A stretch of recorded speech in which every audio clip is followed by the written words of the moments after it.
Hello, and welcome to what's a bit of a different video for this channel. So I've been playing The Isle for the last few weeks. I bought it on Steam over the holidays, and I've been having a blast with it, gotten addicted to it, have like 150 something hours or something ridiculous like that already. And well, to start off, I'll just say what it is. The Isle is a dinosaur survival game where you start out as a little baby dinosaur, grow up, and just try to survive with other players playing other dinosaurs. And many of them want to kill you, known as carnivores and such. And as I was playing, I started keeping track of the dinosaurs I saw and what species they were.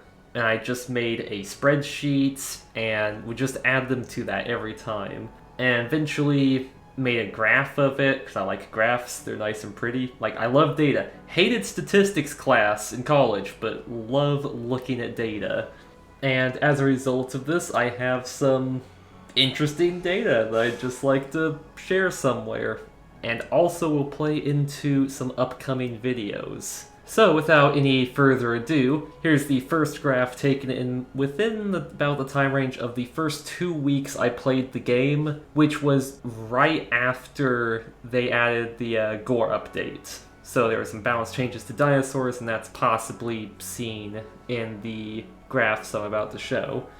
So, disclaimer about this graph and bias and such, just from the get-go. Right, so the graphs have 382 sightings of dinosaurs in them. Why that arbitrary number? Because I arbitrarily decided to end the first graph once I reached 100 of a single dinosaur.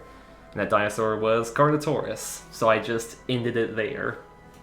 And when I realized, oh yeah, I want to do another graph, I didn't want to taint the data of the first pool, so I just made a whole nother graph and decide, okay, you know what, it'll go to that same number, so that's proportional to each other. So that explains the nice round number on the Carnotaurus, and now for a couple bits of bias I must disclose.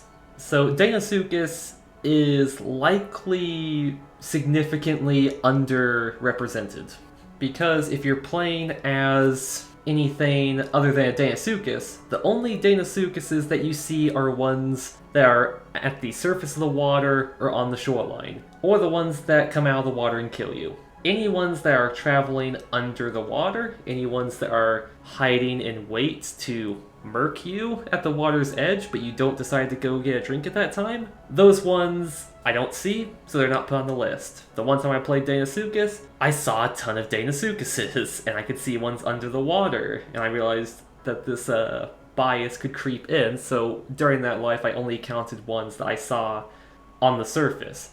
But after that point, I just didn't really bother with playing Deinosuchus to get these statistics right, and also I don't really like the play style.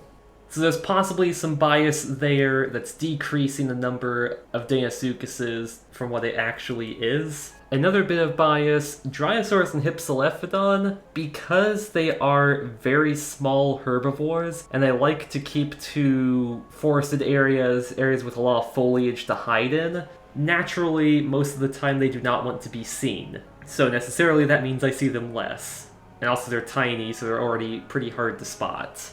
And considering that much of the playtime I was doing this, that I was collecting this data, much of it was playing Pteranodon, they do not do well at seeing stuff below the trees when you're flying above the trees, just naturally. So there could be a bias against them that decreases their numbers slightly. And also, during this first graph, I was playing Raptor quite a bit when I wasn't playing Pteranodon, so that could impact how many Raptors I saw. I might have seen more Raptor packs because I was playing as a Raptor and going along with them. But anyways, without any further ado, let's actually take a look at this data. So, obviously, first thing you notice, Carnotaurus is number one. It's got 26.2% of every dinosaur I saw was a Carnotaurus. For Deinosuchus, 22.3. Raptors, 15.7. Stegosaurus, 11.8. Pteranodon, 10.5. Tenontosaurus, 7.9. Pachycephalosaurus, 2.6.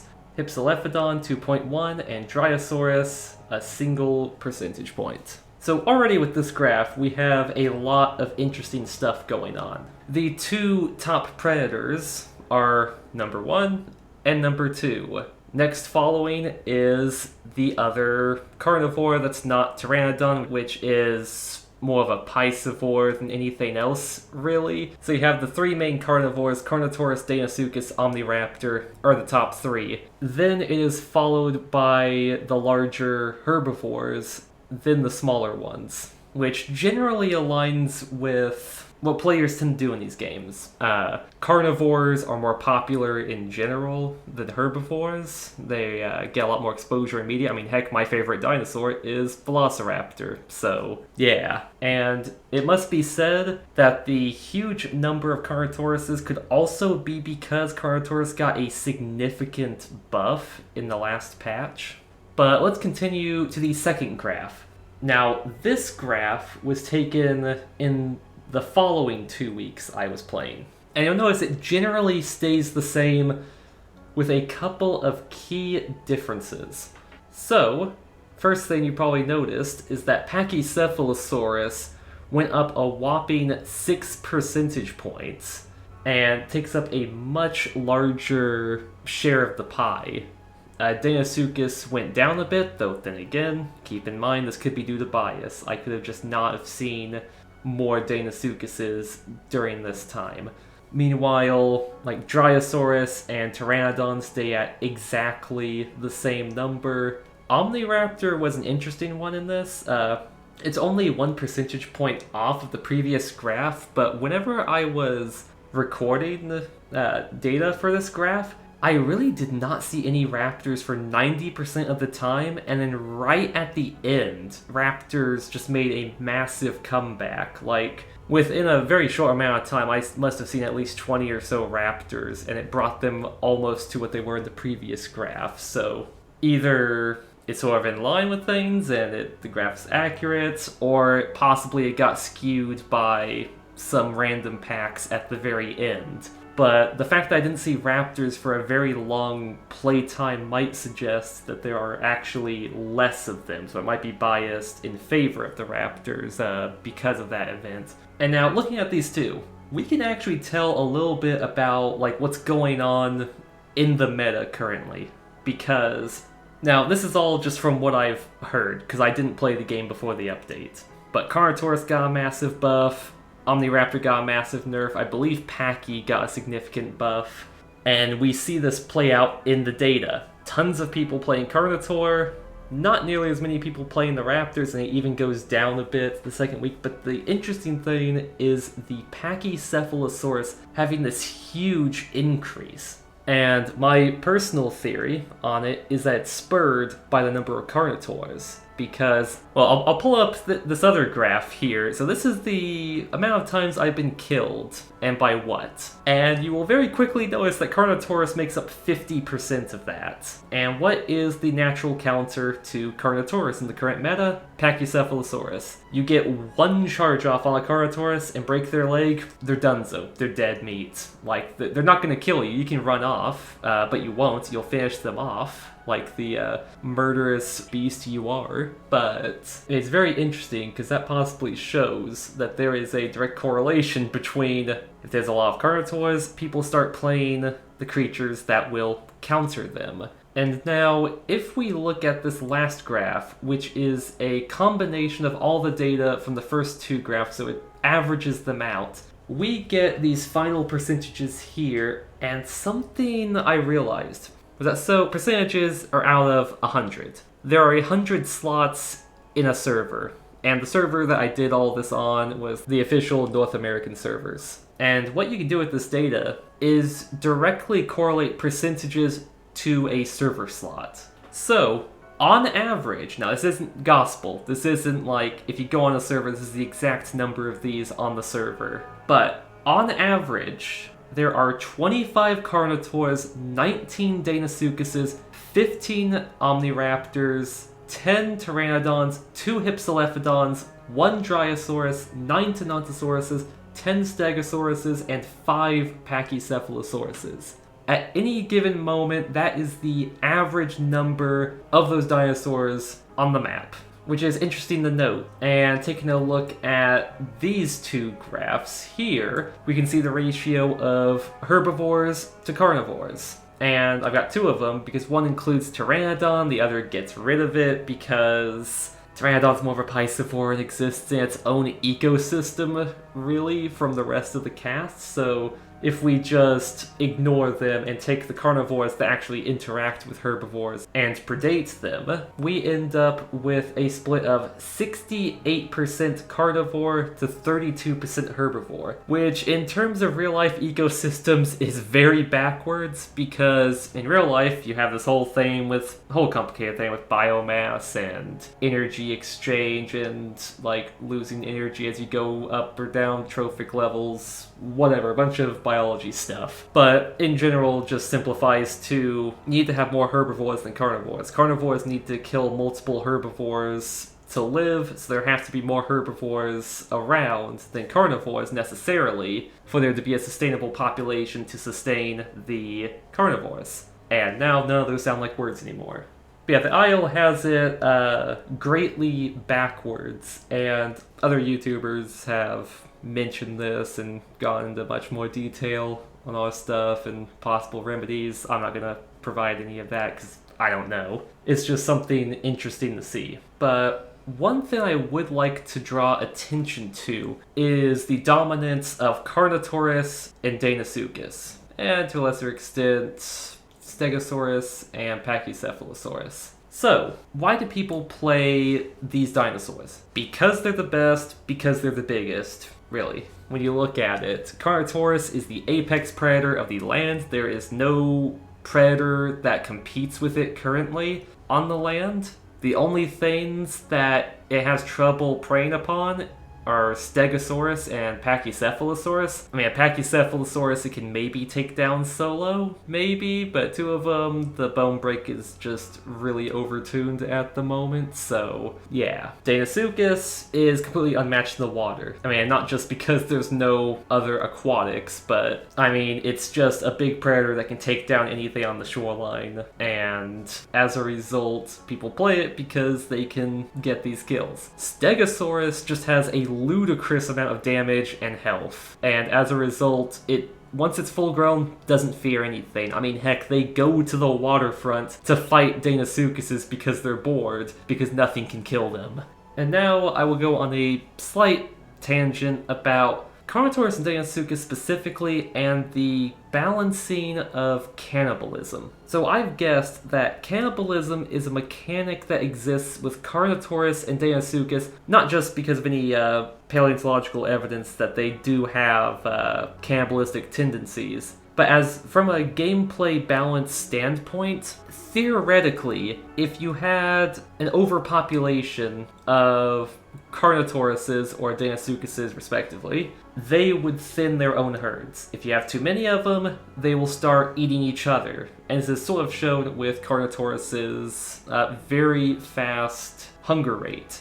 Its hunger goes down at, frankly, a ridiculous rate. That means it just has to constantly hunt stuff. And so, once you get multiple Carnotauruses together, it starts to become very difficult, especially if they're all adults, to feed them all. And this is supposed to encourage them to turn on each other and eat each other in order to survive, thus culling the population. But, while it does happen relatively often, there's a cannibal Deinosuchus, a cannibal Carnotaurus. More often than not, they'll just team up to cover more ground to find more food to sustain themselves. And in reality, cannibalism might actually be encouraging there to be more of these dinosaurs rather than less, because cannibalism creates an incestuous food chain. Because the thing is, so let's take this to a real ecosystem. You have a carnivore and a herbivore. There need to necessarily be more herbivores than carnivores for a sustainable population. If carnivores overpopulate, they will depopulate the herbivores. And when there's less herbivores and too many carnivores, that will cause the excess carnivores to starve, thus balancing out the ecosystem, because now if there's less carnivores, the herbivores rebound. So applying this to the game, you have a ton of carnivores on land. Okay, and they just eat all the other stuff on land, and there's too many of them for the server to really sustain at that time. So they start eating amongst themselves. Whereas normally you'd have a scenario of, okay, they're gonna starve because they can't find enough food. It instead becomes a case of they start eating each other, and whilst long grow times encourage you to play something else, if you die as these, especially if you die as them repeatedly, instead of reducing the population, it instead allows the current population to survive at greater numbers than they would otherwise. Because carnivores can just keep eating carnivores. Deinosuchus, if nothing comes to the water, Deinosuchus can just go around and find all the other Deinosuchuses and eat them. So in reality, it might actually increase their populations rather than decrease them. But anyways, if you've listened through me rambling through a bunch of data, thank you. I thought it was interesting and wanted to share it. But more than that, I'm planning on making a series and utilizing this data a little bit. So I'm going to see if you can beat the game with each dinosaur in the current roster. Now, you might be asking, how do you beat a multiplayer survival game? Like, there's no game over, there's no final boss, there's no main quest. How are you beating it? Well, the Isle and other dinosaur survival games, for that matter, have unique mechanics that normal survival games, like a lot of the other ones, I don't think any of them have, which is the nesting mechanic. That you have a goal that you can grow your dinosaur up, and once they're an adult, find another member of your species of the opposite sex, and make a nest that will spawn new players in your group in your same species. And that is a really interesting mechanic that I might make a separate video about, but that will be the goal, is for me to spawn in as whatever dinosaur it is, grow up, nest, and raise the hatchlings a significant amount, and I will consider that a victory. And I was wondering, how will I decide what to play? Like, am I just gonna decide at random which dinosaurs I'm gonna play? No, I'm gonna use this graph. I'm going to start from the dinosaur with the least population and move my way up to the one with the most population. And because of these population demographics alone, some of these are going to be very different. It's gonna be a very interesting challenge. Like, trying to find a nest mate as Dryosaurus is going to be extremely difficult compared to doing so as a Tenontosaurus or a Pteranodon. Stegosaurus and Deinosuchus have super long grow times, so those can affect how difficult it is. Carnotaurus, it might just be that they're overpopulated at the moment and I'm gonna get eaten by one. Or if I even get a nest, how the heck am I gonna feed 2 full adult carnivores and then have enough for a baby? Like, all these dinosaurs actually provide vastly different challenges whenever you're nesting, or just trying to nest. So yeah, this video looking at a bunch of data was actually just an elaborate plug for future videos. If you've enjoyed the video so far, thank you, and I will see you next time.